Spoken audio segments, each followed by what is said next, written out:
माहीम विधानसभा मतदारसंघ ही जी लढत आहे ती अतिशय चुरशीची झाली आहे। अतिशय अटीतटीचा हा सामना झाला आहे। तिरंगी ही लढत होती। ठाकरे गट आणि यासोबतच शिंदे गट आणि राज ठाकरेंचे पुत्र मनसेचे अमित ठाकरे यांच्यामध्ये ही लढत होती।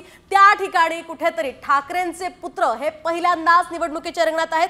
त्या ठिकाणची काय अपडेट आहे आपण जाणून घेणार आहोत। त्या ठिकाणी कुणाचं पारडं जड आहे आपण बघूया। तर मुंबईतून आपण पाहतोय माहीम मतदारसंघाकडे आपण वळलो आहे आणि या ठिकाणी आपण पाहतोय शिवसेना ठाकरे गटाचे महेश सावंत हे इथले संभाव्य आमदार असण्याची शक्यता आहे।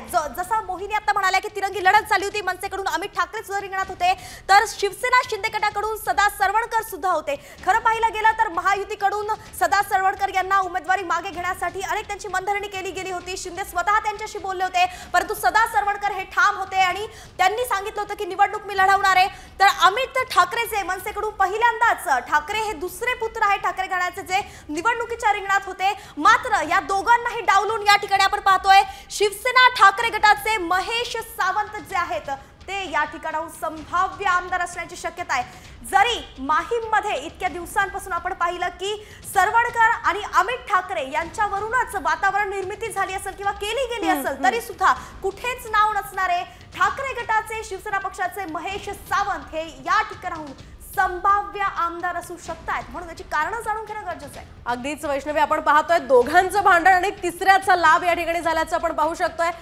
एकूणच महेश सावंत हे संभाव्य आमदार असण्याची नेमकी कारणं काय आहेत जाणून घेऊयात। थेट आपल्या प्रतिनिधी मिलिंद तांबे यांच्याकडून थेट माहीम मध्ये जाऊयात। मिलिंद, काय सांगाल, सध्या महेश सावंत यांचा या ठिकाणी फायदा होताना एक्झिट पोलच्या माध्यमातून दिसतोय?